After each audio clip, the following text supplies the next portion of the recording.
Today our topic is network analysis. After project selection or after completing project plan, the next step is implementation. That is, project plan is translated to reality. അതായത് നമ്മുടെ project plan ചെയ്തത് അല്ലെങ്കിൽ നമ്മുടെ project plan റിയാലിറ്റിക്ക് കൊണ്ടുവരുന്ന ഒരു പ്രോസസ്സാണ് implementation എന്ന് പറയുന്നത്. It's a complex process because it involves huge investment and faces number of problems. നമുക്കറിയാം, a project involves number of activities. For completion of these activities, so many resources are required. There are some constraints on the availability of resources. നമ്മൾ പറഞ്ഞു, ഒരു പ്രൊജക്റ്റിൽ എന്താണ് ഒരുപാട് ആക്ടിവിറ്റീസുകൾ ഉണ്ടാവും. ഈ activities ഒക്കെ complete ചെയ്യണമെങ്കിൽ നമുക്ക് ഒരുപാട് റിസോഴ്സസ് വേണം. ചില സമയങ്ങളിൽ തന്നെ ഈ റിസോഴ്സസ് അവൈലബിലിറ്റി കുറച്ച് റെസ്ട്രിക്ഷൻസ് അല്ലെങ്കിൽ കുറച്ച് തടസ്സങ്ങൾ എന്തെങ്കിലും നമ്മൾ നേരിടും. So it need proper planning, scheduling and control of the activities in A project. ഒരു പ്രൊജക്റ്റ് കൃത്യമായിട്ട് കംപ്ലീറ്റ് ചെയ്യണമെങ്കിൽ അവിടെ എന്ത് വേണം? പ്രോപ്പർ പ്ലാനിങ്, ഷെഡ്യൂളൊക്കെ വേണം. എന്നാലും നമുക്കൊരു പ്രൊജക്റ്റ് കൃത്യമായിട്ട് എന്താണ് കംപ്ലീറ്റ് ചെയ്യാൻ സാധിക്കുള്ളൂ. So network technique is used for develop proper planning, scheduling and monitoring the project for completing the project within desired time, cost and performance.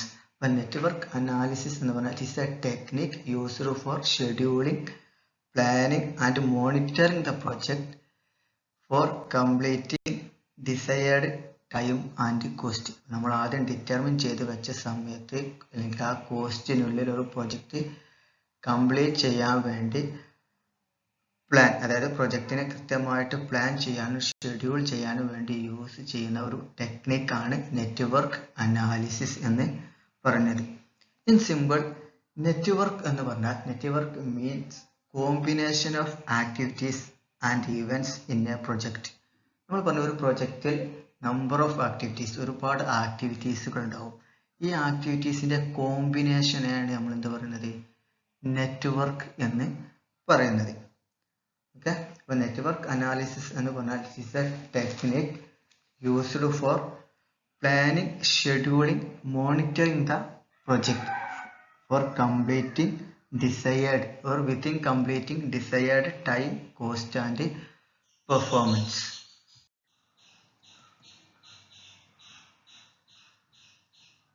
The network is a combination of activities and events of a project. Network analysis is a system which plans project by analyzing the project activities. അപ്പോൾ പ്രൊജക്റ്റിൽ ഉണ്ടാകുന്ന ഓരോ ആക്ടിവിറ്റീസും കൃത്യമായിട്ട് analyse ചെയ്യുന്ന ഒരു പ്രോസസ്സാണ് network analysis എന്ന് പറയുന്നത്. നെക്സ്റ്റ് നമുക്ക് പറയാനുള്ളത് objectives of network analysis or advantages or importance of network analysis. First one is it is a powerful tool for planning, scheduling and controlling of project. നമ്മൾ പറഞ്ഞു, a project involves number of activities. അപ്പോൾ കൃത്യമായിട്ട് plan ചെയ്തിട്ടില്ലെങ്കിൽ അല്ലെങ്കിൽ കൃത്യമായിട്ട് schedule ചെയ്തിട്ടില്ലെങ്കിൽ ബിസിനസ്സിൽ നമുക്കൊരു പ്രൊജക്റ്റ് നല്ല രീതിയിൽ എന്തില്ല ഇംപ്ലിമെന്റ് ചെയ്യാൻ സാധിക്കില്ല. അപ്പം ഒരു പ്രൊജക്റ്റ് കൃത്യമായിട്ട് പ്ലാൻ ചെയ്യാൻ വേണ്ടിയിട്ടാണ് നെറ്റ്വർക്ക് അനാലിസിസ് യൂസ് ചെയ്യുന്നത്. Then second point is it shows simple way the interrelationship of various activities constituting a project. We can identify the relationship and sequence of the activities involved in the project. ഒരു പ്രൊജക്റ്റിൽ നമ്മൾ പറഞ്ഞു ഒരുപാട് ആക്ടിവിറ്റീസുകളുണ്ട്. ഈ ആക്ടിവിറ്റീസിന്റെ sequence, അത് തമ്മിലുള്ള relationship നമുക്ക് എന്ത് ചെയ്യാം? നെറ്റ്വർക്ക് അനാലിസിസിലൂടെ കൃത്യമായിട്ട് മനസ്സിലാക്കാൻ കഴിയും. Then third point is it helps to minimize total cost. അതായത് നമുക്ക് കൃത്യമായിട്ട് നമ്മൾ പ്ലാൻ ചെയ്താൽ നമുക്ക് എന്ത് ചെയ്യാം? ടോട്ടൽ കോസ്റ്റ് റെഡ്യൂസ് ചെയ്യാൻ കഴിയും. അതുപോലെ അതിൻ്റെ വേസ്റ്റേജുകളൊക്കെ എന്ത് ചെയ്യാം? റിസോഴ്സിൻ്റെ വേസ്റ്റേജുകളൊക്കെ എന്ത് ചെയ്യാം? റെഡ്യൂസ് ചെയ്യാൻ സാധിക്കും. The next, it helps to complete project in time. നമ്മൾ മുകളിൽ പറഞ്ഞു after selection of project, the next step is implementation. So it is a complex process because it involves huge investment and it required so many resources. കൃത്യമായിട്ട് plan ചെയ്തിട്ടില്ലെങ്കിൽ അല്ലെങ്കിൽ കൃത്യമായിട്ട് control ചെയ്തിട്ടില്ലെങ്കിൽ determine ചെയ്ത സമയത്ത് നമുക്ക് എന്ത് ചെയ്യാം, പ്രൊജക്റ്റ് കംപ്ലീറ്റ് ചെയ്യാൻ കഴിയില്ല. ഒരുപാട് ആക്ടിവിറ്റീസ് ഇൻവോൾവ് ചെയ്ത ഒരു പ്രോസസ്സാണ് പ്രൊജക്റ്റ് എന്ന് പറയുന്നത്. ആ ഒരു ആക്ടിവിറ്റീസും കൃത്യമായിട്ട് പ്ലാൻ ചെയ്തില്ലെങ്കിൽ, കൃത്യമായിട്ട് ഷെഡ്യൂൾ ചെയ്തില്ലെങ്കിൽ നമുക്ക് നമ്മൾ ഡിറ്റർമിൻ ചെയ്ത സമയത്ത് എന്ത് ചെയ്യില്ല, ഇത് കംപ്ലീറ്റ് ചെയ്യാൻ കഴിയില്ല. അപ്പം അവിടെ നമ്മൾ നെറ്റ്വർക്ക് അനാലിസിസ് യൂസ് ചെയ്ത് നമുക്ക് എന്ത് ചെയ്യാം, പ്രൊജക്റ്റ് കൃത്യമായിട്ട് അല്ലെങ്കിൽ നമ്മൾ ഡിറ്റർമിൻ ചെയ്ത സമയത്തിന് പ്രൊജക്റ്റ് കംപ്ലീറ്റ് ചെയ്യാൻ സാധിക്കും. The next is it leads to optimal use of resources. Optimal use എന്ന് പറഞ്ഞാൽ maximum use with minimum wastage. നമ്മൾ പറഞ്ഞു ഓരോ ആക്ടിവിറ്റീസും കംപ്ലീറ്റ് ചെയ്യണമെങ്കിൽ അതിന് ഒരുപാട് റിസോഴ്സുകൾ ആവശ്യമാണ്. അപ്പം ഈ റിസോഴ്സുകൾ എന്താ പറയുക, maximum utilization with minimum wastage നമുക്ക് എന്ത് ചെയ്യാം, ഒപ്റ്റിമം യൂട്ടിലൈസേഷൻ ചെയ്യാൻ കഴിയും. It avoid production delay. അതായത് കൃത്യമായിട്ട് പ്ലാനിങ്ങിലൂടെ അല്ലെങ്കിൽ കൃത്യമായിട്ടുള്ള കൺട്രോളിങ്ങിലൂടെ നമുക്ക് എന്ത് ചെയ്യാം, പ്രൊഡക്ഷൻ ഡിലേ നിൽക്കാം. അതൊരു ആക്ടിവിറ്റി കഴിഞ്ഞ് അതിൻ്റെ തുടർച്ചയായിട്ട് തന്നെ എന്ത് ചെയ്യാം, അടുത്ത ആക്ടിവിറ്റി സ്റ്റാർട്ട് ചെയ്യാൻ സാധിക്കും. രണ്ട് ആക്ടിവിറ്റീസിനിടയിൽ എന്ത് ചെയ്യില്ല, ഒരു ഗ്യാപ്പ് ഉണ്ടാവില്ല. കൃത്യമായിട്ട് പ്ലാൻ ചെയ്താൽ നമുക്ക് ഒരു ആക്ടിവിറ്റി കഴിഞ്ഞ ഉടനെ തന്നെ എന്ത് ചെയ്യാം, അടുത്ത ആക്ടിവിറ്റി സ്റ്റാർട്ട് ചെയ്യാൻ സാധിക്കും.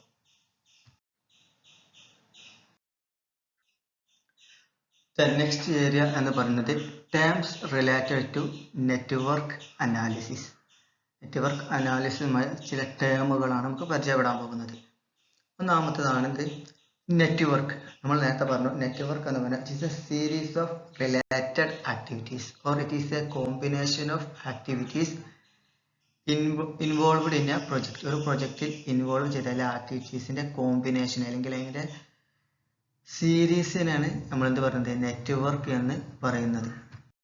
The next is network diagram.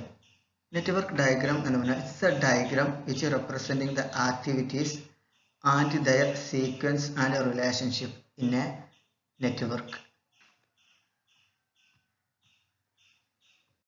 The next is activity.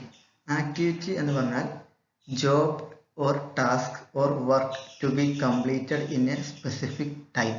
ഒരു സ്പെസിഫിക് ടൈമിൽ അല്ലെങ്കിൽ ഒരു പർട്ടിക്കുലർ ടൈമിൽ കംപ്ലീറ്റ് ചെയ്യേണ്ട വർക്കിനെ അല്ലെങ്കിൽ ടാസ്കിനെയാണ് നമ്മൾ ആക്ടിവിറ്റി എന്ന് പറയുന്നത്. അപ്പോൾ ആക്ടിവിറ്റി എന്ന് പറഞ്ഞാൽ job or task or work to be completed in a specific time. ഒരു സ്പെസിഫിക് ടൈമിൽ നമ്മൾ കംപ്ലീറ്റ് ചെയ്യേണ്ട ആക്ടിവിറ്റീസിനെയാണ് നമ്മൾ അല്ലെങ്കിൽ ഒരു സ്പെസിഫിക് ടൈമിൽ നമ്മൾ കംപ്ലീറ്റ് ചെയ്യേണ്ട വർക്കിനെയാണ് നമ്മൾ ആക്ടിവിറ്റി എന്ന് പറയുന്നത്. അപ്പോൾ നെറ്റ്വർക്ക് ഡയഗ്രത്തിൽ ആക്ടിവിറ്റിയെ റെപ്രസെന്റ് ചെയ്യുന്നത് ആരോ ഡയഗ്രാം അല്ലെങ്കിൽ ആരോ സിമ്പിൾസ് കൊണ്ടാണ്, ആരോ സിമ്പിൾ കൊണ്ടാണ് നമ്മളതിനെ റെപ്രസെന്റ് ചെയ്യുന്നത്. Then next is event. Event എന്ന് പറഞ്ഞാൽ event represents start and end of an activity. Event represent by a circle. Circle simple കൊണ്ടാണ് നമ്മൾ ഈവെന്റിനെ അല്ലെങ്കിൽ നെറ്റ്വർക്ക് ഡയഗ്രത്തിൽ ഈവെന്റിനെ റെപ്രസെന്റ് ചെയ്യുന്നത്. Each activity as A 2 event. ഓരോ ആക്ടിവിറ്റിക്കും 2 ഇവന്റ് ഉണ്ടാകും. ഒന്ന് ടെയിൽ ഈവെന്റും അതുപോലെ ഹെഡ് ഈവെന്റും. ടെയിൽ ഈവെന്റ് എന്ന് പറഞ്ഞാൽ the beginning of an activity and head event എന്ന് പറഞ്ഞാൽ end of an activity.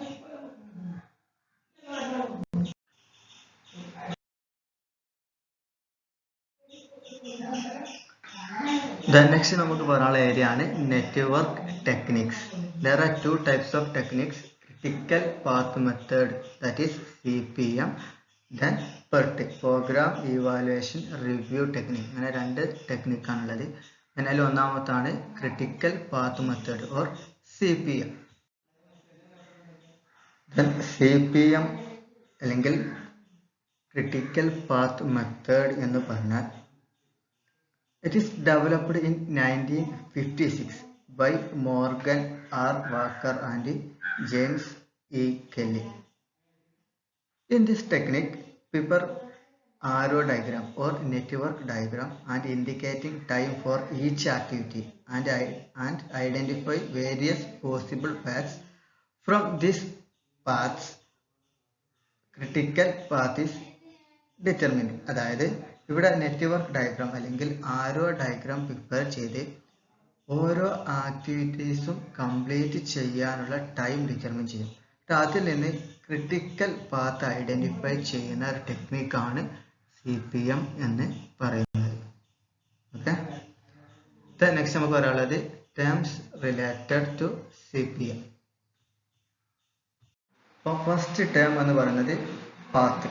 Path എന്ന് പറഞ്ഞാൽ path refers to unbroken or continuous chain of activities from the start event to end event in the network diagram.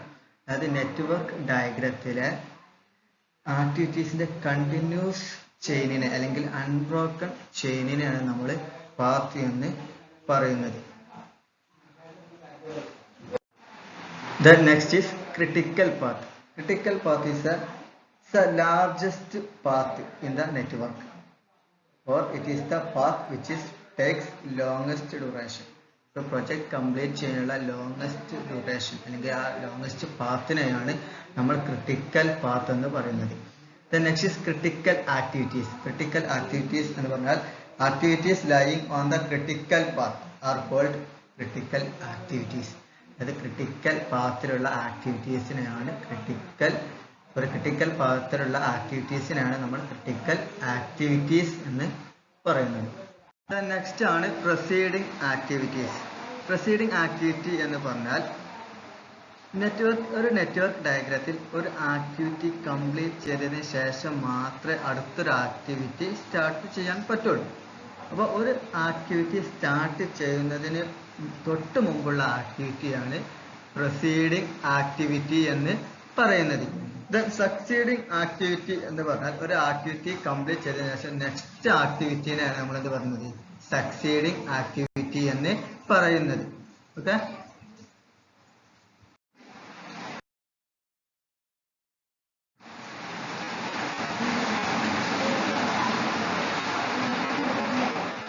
the next area and the advantages of CPM. And first one is makes better and detailed planning possible.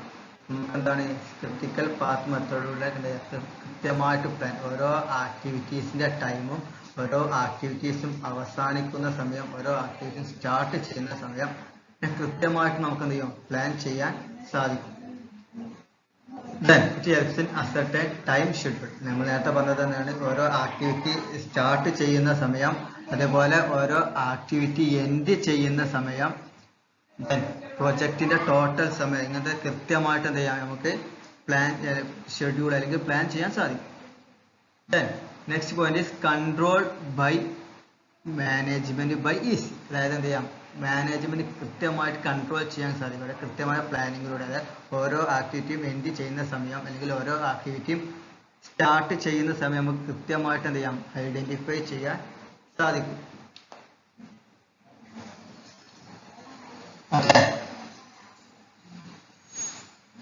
The next is facilitate optimum utilization of resources.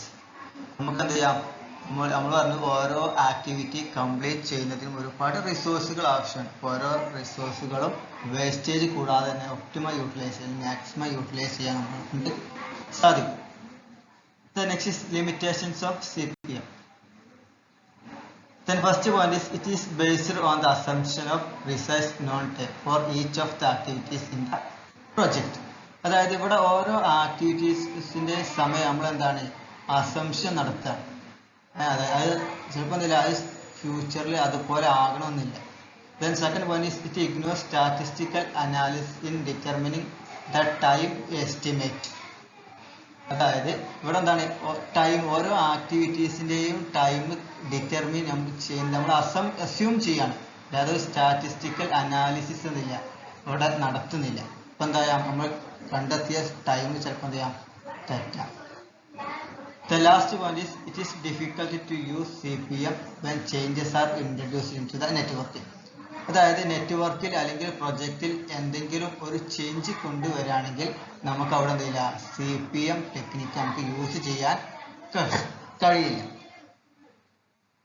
The next is application of CPM. ഒരുപാട് കാര്യങ്ങൾക്ക് CPM use ചെയ്യുന്നത് ഒന്ന് construction of dams and canals, construction of building four highway, communication network, production plan, ഇങ്ങനത്തെ കാര്യങ്ങൾക്കൊക്കെ CPM technique use ചെയ്യുന്നു. The next technique is program evaluation review technique, അതായത് PERT എന്ന് പറയും. PERT it is developed in 1958. 1958 PERT എന്ന technique develop ചെയ്തത്. നമ്മൾ PERT എവിടെ യൂസ് ചെയ്ത് നമ്മൾ CPM ൽ പറഞ്ഞു അവിടെ എന്താണ് ടൈം നമ്മൾ അസ്യൂം ചെയ്യാണ്. പക്ഷെ ചില പ്രൊജക്റ്റിൽ നമുക്ക് എന്തില്ല ടൈം അസ്യൂം ചെയ്യാൻ കഴിയില്ല. ഇറ്റ് കനോട്ട് പ്രിസൈസ്ലി എസ്റ്റിമേറ്റഡ് ടൈമൊക്കെ മുന്നേ അസ്യൂം ചെയ്യാൻ കഴിയില്ല. അങ്ങനത്തെ ഒരു സ്റ്റേജിലാണ് നമ്മൾ PERT യൂസ് ചെയ്യുന്നത്. അപ്പോൾ ഇതിന് വേണ്ടിയിട്ട് നമ്മൾ എന്താണ് 3 ടൈം എസ്റ്റിമേറ്റ്സ് ആർ യൂസ്. ഒരു 3 ടൈം എസ്റ്റിമേറ്റ്സ് നമ്മൾ ടൈമിൻ്റെ യൂസ് ചെയ്യുന്നത്. അതായത് ഒന്ന് ഒപ്റ്റിമിസ്റ്റിക് ടൈം. ഒപ്റ്റിമിസ്റ്റിക് ടൈം എന്ന് പറഞ്ഞാൽ it is A shortest possible time in which an activity can be completed. അതായത് പ്രൊജക്റ്റിലെ ഒരു ആക്ടിവിറ്റി കംപ്ലീറ്റ് ചെയ്യാനുള്ള ഏറ്റവും ഷോർട്ട് ടൈമിനെയാണ് ഒപ്റ്റിമിസ്റ്റിക് ടൈം എന്ന് പറയുന്നത്. Next is pessimistic time. അതായത് it's a maximum possible time in which an activity can be completed. ഒരു activity complete ചെയ്യാനുള്ള maximum ടൈമിനെയാണ് നമ്മൾ പെസിമിസ്റ്റിക് ടൈം എന്ന് പറയുന്നത്. The next is most likely time. Most likely time is the time in between optimistic time and pessimistic time. The next area advantages of PERT. First one is reduce cost and time. നമുക്ക് കൃത്യമായിട്ട് analyse എന്ത് ചെയ്യാം ഒരു പ്രൊജക്റ്റിലെ cost അതുപോലെ time എന്ത് ചെയ്യാം reduce ചെയ്യാം. To permit effective control. Management എന്താണ് എഫക്റ്റീവായിട്ട് കൺട്രോൾ ചെയ്യാൻ കഴിയും. It is more reliable than CPM. To provide update information about the project and to facilitate right action. കൃത്യമായിട്ട് ഓരോ ആക്ടിവിറ്റീസിലും കൃത്യമായിട്ടുള്ള ആക്ഷൻ എടുക്കാൻ നമ്മളെ കൊണ്ട് കഴിയും.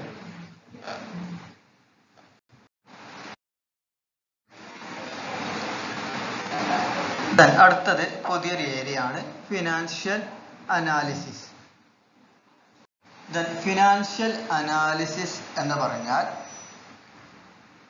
it is analyzing financial viability of a business, or it is a process of obtaining relevant information about a project in order to ascertain its financial viability. ഒരു പ്രൊജക്റ്റിന്റെ financial viability analyse ചെയ്യുന്ന ഒരു പ്രോസസ്സാണ് financial analysis എന്ന് പറയുന്നത്. ഇപ്പോൾ financial viability analysis ചെയ്യാൻ നമ്മൾ 3 സ്റ്റെപ്പിലൂടെ അല്ലെങ്കിൽ 3 കാര്യങ്ങളാണ് ചെയ്യുന്നത്. ഒന്നാമത്തെ estimation of total capital outlay. അതായത് ഒരു പ്രൊജക്റ്റ് സ്റ്റാർട്ട് ചെയ്യാൻ അല്ലെങ്കിൽ ഒരു പ്രൊജക്റ്റിൽ എത്ര എമൗണ്ട് നമ്മൾ ഇൻവെസ്റ്റ് ചെയ്യണം. രണ്ടാമത്തെ എസ്റ്റിമേഷൻ ഓഫ് ഓപ്പറേറ്റിംഗ് കോസ്റ്റ്. അതായത് ആ ഒരു പ്രൊജക്റ്റ് കണ്ടിന്യൂ ചെയ്തു പോകാൻ നമുക്ക് എത്ര എമൗണ്ട് വേണം. Next point is estimation of operating revenue. ആ ഒരു പ്രൊജക്റ്റിൽ നിന്ന് നമുക്ക് കിട്ടുന്ന റവന്യൂ എത്രയാണ്. ഈ 3 കാര്യങ്ങളാണ് ഫിനാൻഷ്യൽ അനാലിസിസ് അല്ലെങ്കിൽ ഫിനാൻഷ്യൽ വയബിലിറ്റീസിൽ വരുന്നത്.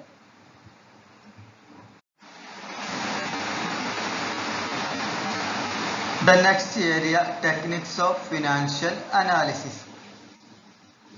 The first one is fund flow analysis. Here fund means working capital. ഇവിടെ fund എന്ന് പറഞ്ഞാൽ working capital ആണ്. Fund flow എന്ന് പറഞ്ഞാൽ changes in working capital. That means increase or decrease in working capital. Fund flow analysis is used to ascertain how much fund have been generated and how this fund were put to use. അതായത് business ബിസിനസ്സിൽ എത്ര fund create ചെയ്തു, ആ fund എന്തിനൊക്കെ വേണ്ടിയിട്ടാണ് utilise ചെയ്തതെന്ന് അറിയാൻ വേണ്ടി ഉപയോഗിക്കുന്ന ഒരു അനാലിസിസ് ആണ് ഫണ്ട് ഫ്ലോ അനാലിസിസ് എന്ന് പറയുന്നത്.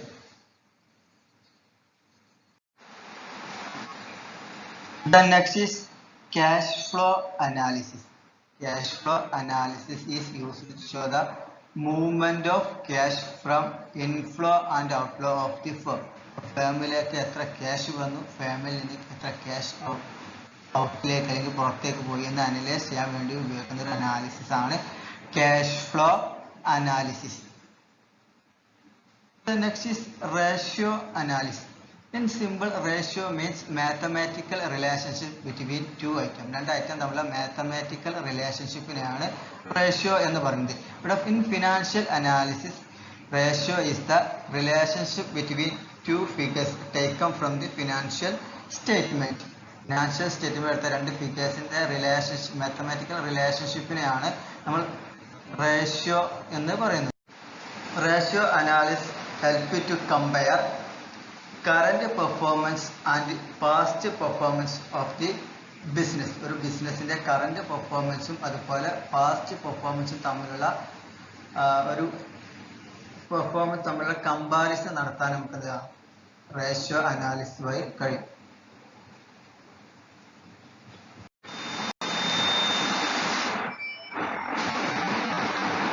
The next is analysis of operational strategy. First one, break-even analysis. It is the calculation of break-even point. Break-even point എന്ന് പറഞ്ഞാൽ it is a point at which a project neither earns profit or incurs loss. അതായത് total cost is equal to total sales or total revenue. Total revenue, total cost equal ആകുന്ന പോയിന്റിനാണ് നമ്മൾ എന്ത് പറയുന്നത്, break even point എന്ന് പറയുന്നത്. അതായത് the point the business organization earn profit and end of the loss end ചെയ്യുന്ന അതുപോലെ profit earn ചെയ്യുന്ന ഒരു പോയിന്റ് ആണ് ബ്രേക്ക് ഈവൻ പോയിന്റ് എന്ന് പറയുന്നത്. This point is also known as zero point cost or break earning point എന്നൊക്കെ break even പോയിന്റിനെ പറയും. ബ്രേക്ക് ഈവൻ പോയിന്റ് എന്ന് പറഞ്ഞാൽ it's a point at which total cost is equal to total revenue. അപ്പം ഈ ഒരു പോയിന്റിന് ശേഷം ബിസിനസ് എന്ത് ചെയ്യും, പ്രോഫിറ്റ് ഏൺ ചെയ്യാൻ സാധിക്കും. അതാണ് ബ്രേക്ക് ഈവൻ. അപ്പോൾ ഈ ബ്രേക്ക് ഈവൻ പോയിന്റ് കണ്ടെത്താൻ വേണ്ടി ഉപയോഗിക്കുന്ന ഒരു അനാലിസിസ് ആണ് ബ്രേക്ക് ഈവൻ അനാലിസിസ് എന്ന് പറയുന്നത്. The next point is sensitivity analysis. Sensitivity analysis helps in studying the impact of crucial variables like raw materials, sales volume, sales price, degrees of capacity utilization, etc. over the economic viability of an enterprise. നമ്മൾ ഒരുപാട് crucial variables പറഞ്ഞു, അതായത് raw materials, sales volume, sales price. അപ്പൊ ഇതിൽ ഏതെങ്കിലും ഒന്നിന് change സംഭവിച്ചാൽ നമ്മുടെ ബിസിനസിന്റെ പ്രോഫിറ്റിൽ എന്തൊക്കെ ഇമ്പാക്റ്റ് ആണ് ഉണ്ടാവുക, അല്ലെങ്കിൽ ബിസിനസിന്റെ ഫിനാൻഷ്യൽ വയബിലിറ്റിയിൽ എന്തൊക്കെ ഇമ്പാക്റ്റ് ക്രിയേറ്റ് ചെയ്യുമെന്ന് പഠിക്കാൻ വേണ്ടി ഉപയോഗിക്കുന്ന ഒരു അനാലിസിസ് ആണ് സെൻസിറ്റിവിറ്റി അനാലിസിസ്. അതായത് റോ മെറ്റീരിയൽസിൽ എന്തെങ്കിലും ചേഞ്ച്, അല്ലെങ്കിൽ റോ മെറ്റീരിയൽ പ്രൈസിലോ അല്ലെങ്കിൽ അതിന്റെ വോളിയത്തിലോ എന്തെങ്കിലും ഒരു ചേഞ്ച് വന്നാൽ അത് ബിസിനസിന്റെ പ്രോഫിറ്റിനെ എങ്ങനെ ഇമ്പാക്ട് ചെയ്യും, അല്ലെങ്കിൽ ബിസിനസിന്റെ എക്കണോമിക് വയബിലിറ്റി എങ്ങനെ ഇമ്പാക്ട് ചെയ്യുന്ന സ്റ്റഡി ചെയ്യുന്ന ഒരു അനാലിസിസ് ആണ് സെൻസിറ്റിവിറ്റി അനാലിസിസ് എന്ന് പറയുന്നത്. The next point is risk analysis. Risk analysis helps in identifying the sources of risk related in price of raw materials, tax and duties, product price, etc. അതായത് നമുക്ക് റിസ്കിന്റെ സോഴ്സുകൾ, raw മെറ്റീരിയൽസിൽ ഉണ്ടാകുന്ന tax and ഡ്യൂട്ടീസിൽ ഉണ്ടാകുന്ന റിസ്കിന്റെ സോഴ്സുകൾ analyse ചെയ്യാൻ വേണ്ടിയിട്ടാണ് risk analysis നമ്മൾ use ചെയ്യുന്നത്.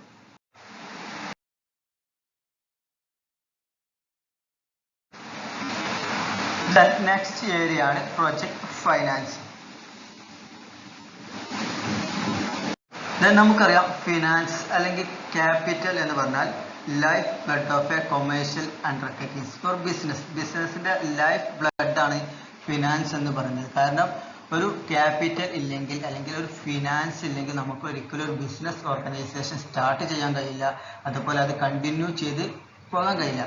അപ്പം it is it is need through out A firms life. ഒരു ഫേമിൻ്റെ ലൈഫിൽ മൊത്തം നമുക്ക് എന്താ ഫിനാൻസ് നിർബന്ധമാണ്. ഫിനാൻസ് ഇല്ലെങ്കിൽ നമുക്ക് എന്താ ബിസിനസ് ഓർഗനൈസിൻ്റെ ഓപ്പറേഷൻസുകളൊന്നും എന്തില്ല മുന്നോട്ട് കൊണ്ടുപോകാൻ കഴിയില്ല. ഓക്കെ, അതാണ് ഫിനാൻസ് എന്ന് പറയുന്നത്. ദെൻ നമുക്ക് എന്ത് ചെയ്യാം, ഈ ഫിനാൻസിന് അല്ലെങ്കിൽ ഈ ക്യാപിറ്റലിനെ ക്ലാസിഫൈ ചെയ്യാം, രണ്ടായിട്ട് ക്ലാസിഫൈ ചെയ്യാം. ഒന്ന് fixed capital and second one is permanent capital. Fixed capital എന്ന് പറഞ്ഞാൽ it is A capital required four acquiring fixed asset. Fixed asset acquire ചെയ്യാൻ ആവശ്യമായിട്ടുള്ള ക്യാപിറ്റലിനാണ് ഫിക്സ്ഡ് ക്യാപിറ്റൽ എന്ന് പറയുന്നത്. അതായത് ഫിക്സ്ഡ് അസറ്റ് എന്ന് പറഞ്ഞാൽ ലാൻഡ്, മെഷീനറി, ബിൽഡിംഗ്, എക്സ്ട്രാസ്. അപ്പൊ ഇതൊക്കെ ഒരു അക്വയർ ചെയ്യാൻ വേണ്ടിയിട്ടുള്ള ക്യാപിറ്റലാണ് ഫിക്സ്ഡ് ക്യാപിറ്റൽ എന്ന് പറയുന്നത്. The next is factors governing fixed capital requirement. അതായത് ഒരു ബിസിനസ് ഓർഗനൈസേഷനിൽ എത്ര ക്യാപിറ്റൽ വേണം, അത് അല്ലെങ്കിൽ അതിന്റെ ഫാക്ടേഴ്സ് എന്തൊക്കെ നോക്കാം. ഒന്നാമത്തത് നേച്ചർ ഓഫ് പ്രൊജക്ട്. പ്രൊജക്ടിന്റെ നേച്ചർ ഓഫ്, അതായത് if public sector project require heavy investment in fixed asset. അതായത് നമ്മൾ പ്രൊജക്ട് പബ്ലിക് സെക്ടർ ഏരിയയിലാണെങ്കിൽ അത് അവിടെ എന്താണ് heavy amount of fixed capital വേണം. അല്ലെങ്കിൽ and ordinary trading concern requires only less amount of fixed capital. നമ്മുടെ project related with ordinary trading concern ആണെങ്കിൽ അവിടെ എന്ത് മതി, ലെസ് ഫിക്സ്ഡ് ക്യാപിറ്റൽ മതി.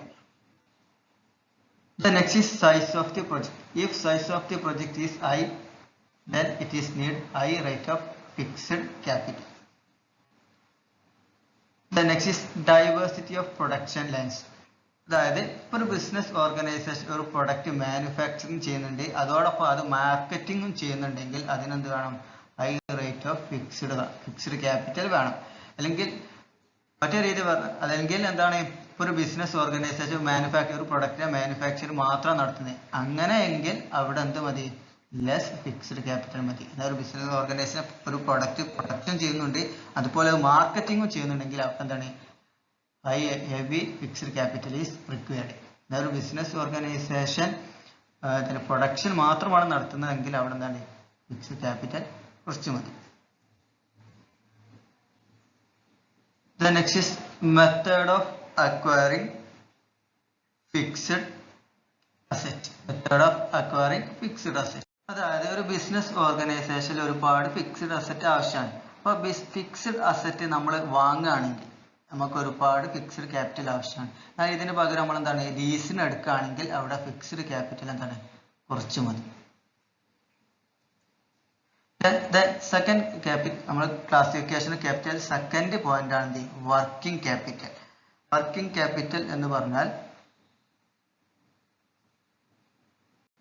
Capital required for the day to day working or operation of a project. ഒരു പ്രൊജക്റ്റിന്റെ അല്ലെങ്കിൽ ഒരു ബിസിനസ് ഓർഗനൈസേഷന്റെ ഡേ ടു ഡേ ആക്ടിവിറ്റീസിന് ആവശ്യമായിട്ടുള്ള ക്യാപിറ്റലിനാണ് നമ്മൾ എന്ത് പറയുന്നത്, വർക്കിംഗ് ക്യാപിറ്റൽ എന്ന് പറയുന്നത്. അതായത് വർക്കിംഗ് ക്യാപിറ്റൽ എന്ന് പറഞ്ഞാൽ കറന്റ് അസറ്റിനാണ് നമ്മൾ എന്ത് പറയുന്നത്, വർക്കിംഗ് ക്യാപിറ്റൽ എന്ന് പറയുന്നത്. ഇവിടെ രണ്ട് കൺസെപ്റ്റ് ഉണ്ട്, ഗ്രോസ് കൺസെപ്റ്റും അതുപോലെ നെറ്റ് കൺസെപ്റ്റും. ഗ്രോസ് കൺസെപ്റ്റ് എന്ന് പറഞ്ഞാൽ ഗ്രോസ് വർക്കിംഗ് ക്യാപിറ്റൽ എന്ന് പറഞ്ഞാൽ the amount invested in current asset. That is amount invested in current asset. എത്ര രൂപയാണോ കറന്റ് അസറ്റിൽ ഇൻവെസ്റ്റ് ചെയ്തത് അതാണ് ഗ്രോസ് വർക്കിംഗ് ക്യാപിറ്റൽ എന്ന് പറയുന്നത്. എന്നാൽ നെറ്റ് വർക്കിംഗ് ക്യാപിറ്റൽ എന്ന് പറഞ്ഞാൽ is a excess of current asset over current liability. Current ലൈബിലിറ്റിയേക്കാൾ എത്ര കൂടുതലുണ്ടോ കറന്റ് അസറ്റ്, അതാണ് നെറ്റ് വർക്കിംഗ് ക്യാപിറ്റൽ എന്ന് പറയുന്നത്. നമുക്ക് എന്ത് ചെയ്യാം, വർക്കിംഗ് ക്യാപിറ്റലിനെ രണ്ടായിട്ട് ക്ലാസിഫൈ ചെയ്യാം. ഒന്ന് permanent working capital. Permanent working capital എന്ന് പറഞ്ഞാൽ it is the minimum amount of working capital required by an enterprise to carry out its normal business operations. അതായത് ഒരു business organization normal business continue ചെയ്യാൻ ആവശ്യമായിട്ടുള്ള minimum ക്യാപിറ്റലിനെയാണ് നമ്മൾ permanent working capital എന്ന് പറയുന്നത്. രണ്ടാമത്തത് variable working capital. Variable working capital എന്ന് പറഞ്ഞാൽ it's A working capital which is varies or which is change with volume of business. ബിസിനസിന്റെ അല്ലെങ്കിൽ പ്രൊഡക്ഷന്റെ വോളിയം ഇൻക്രീസ് ചെയ്യുന്നതിനനുസരിച്ച് എന്ത് ചെയ്യും, ഈ ഒരു വർക്കിംഗ് ക്യാപിറ്റൽ ചേഞ്ച് ചെയ്തുകൊണ്ടിരിക്കും. അപ്പോൾ അതിനാണ് വേരിയബിൾ വർക്കിംഗ് ക്യാപിറ്റൽ എന്ന് പറയുന്നത്. Area factors determine working capital. Then first one is nature of business.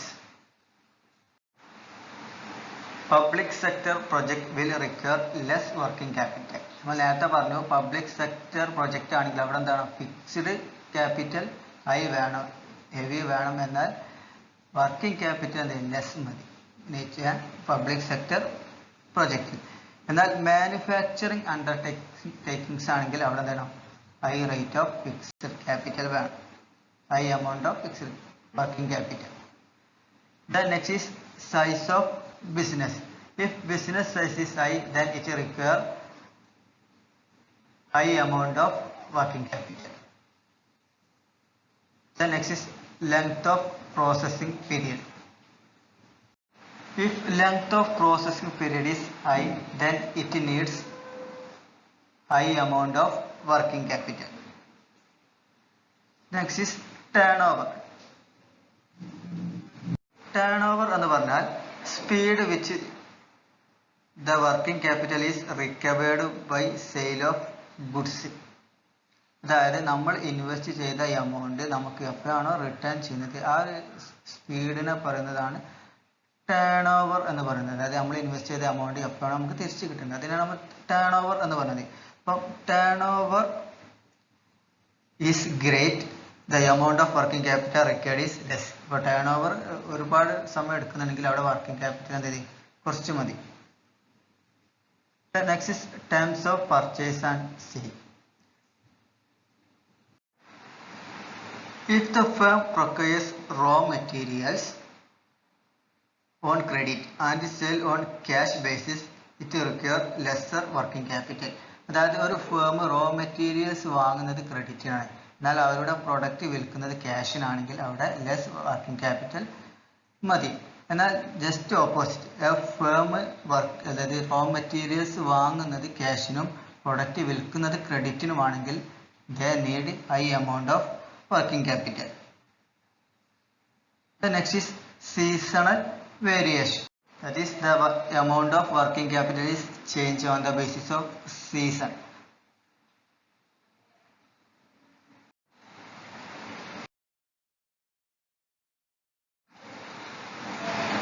The next area is sources or means of finance. അതായത് where business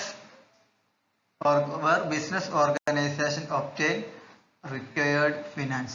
ഒരു ബിസിനസ് ഓർഗനൈസേഷൻ അവർക്ക് ആവശ്യമായിട്ടുള്ള finance ഏതൊക്കെ സോഴ്സിൽ നിന്ന് കണ്ടെത്തും. That is sources or means of finance. First one is share capital. ഒരു business organisation എന്ത് ചെയ്യാം, ഷെയർ ഇഷ്യൂ ചെയ്തിട്ട് ഒരു ഫണ്ട് കളക്ട് ചെയ്യാം. അപ്പം 2 ടൈപ്പ് ഓഫ് ഷെയർ ആണുള്ളത്. ഒന്ന് ഇക്വിറ്റി ഷെയർ, അതുപോലെ തന്നെ preference share. Equity share capital എന്ന് പറഞ്ഞാൽ the capital is obtained by issuing equity share. Equity share issue ചെയ്ത് ഫണ്ട് കണ്ടെത്താണെങ്കിൽ അതിന് ഇക്വിറ്റി ഷെയർ ക്യാപിറ്റൽ എന്ന് പറയും. ദെൻ പ്രിഫറൻസ് ഷെയർ ക്യാപിറ്റൽ എന്ന് പറഞ്ഞാൽ the firm collect capital by issuing preference shares. Preference share issue ചെയ്ത് ക്യാപിറ്റൽ കളക്ട് ചെയ്യുകയാണെങ്കിൽ അതിനെ പ്രിഫറൻസ് ഷെയർ ക്യാപിറ്റൽ എന്ന് പറയും. The next is debenture capital. Debenture capital എന്ന് പറഞ്ഞാൽ ബിസിനസ് ഓർഗനൈസേഷൻ ഡിബഞ്ചർ ഇഷ്യൂ ചെയ്തിട്ടുണ്ട്, ക്യാപിറ്റൽ ഒബ്റ്റെയിൻ ചെയ്യും. ദെൻ ടേംസ് ലോൺസ്, അതായത് ബിസിനസ് ഓർഗനൈസേഷൻ അല്ലെങ്കിൽ ഫിനാൻഷ്യൽ ഇൻസ്റ്റിറ്റ്യൂഷൻസിന് അതുപോലെ ബാങ്കിൽ നിന്നൊക്കെ എന്ത് ചെയ്യാം, ലോൺ എടുക്കാം. Then public deposit. ഓർഗനൈസേഷൻ എന്ത് ചെയ്യാം, പബ്ലിക്കിന്റെ അടുത്ത് നിന്ന് എന്ത് ചെയ്യാം, ഡയറക്റ്റ് ആക്കിയിട്ട് ഫണ്ട് കളക്ട് ചെയ്യാം. അതിന് അവർക്ക് തിരിച്ചെന്ത് ഇൻട്രസ്റ്റ് കൊടുക്കേണ്ടി വരും. The next is deferred credit. Deferred credit എന്ന് പറഞ്ഞാൽ under this arrangement payment to suppliers of plant and equipments are made in agreed installments over a specific period of time. അതായത് നമ്മളിപ്പോൾ എന്തെങ്കിലും ഒരു അസറ്റ് പർച്ചേസ് ചെയ്താൽ അതിന്റെ എമൗണ്ട് നമുക്ക് എന്ത് ചെയ്യാം, ഇൻസ്റ്റാൾമെന്റ് ബേസിസിൽ കൊടുക്കാം. ഇതാണ് ഡിഫേർഡ് ക്രെഡിറ്റ് എന്ന് പറയുന്നത്. Next is incentive sources. നമ്മൾ പറഞ്ഞിട്ടുണ്ട്, അതായത് ബിസിനസ് ഓർഗനൈസേഷന് ഗവൺമെന്റ് ഒരുപാട് ഇൻസെൻറ്റീവ്സ്, ഫിനാൻഷ്യൽ അസിസ്റ്റൻസ് എന്ത് ചെയ്യുന്നുണ്ട്, പ്രൊവൈഡ് ചെയ്യുന്നുണ്ട്. Then lease finance. ലീസ് ഫിനാൻസിങ് എന്ന് പറഞ്ഞാൽ it's a contract between owner of the asset and user of the asset, where the owner of the asset gives the asset to the user for using that asset.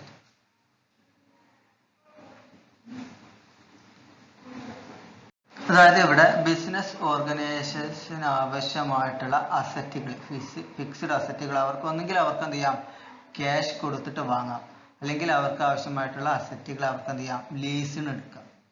അതാണ് lease ഫിനാൻസിങ് എന്ന് പറയുന്നത്.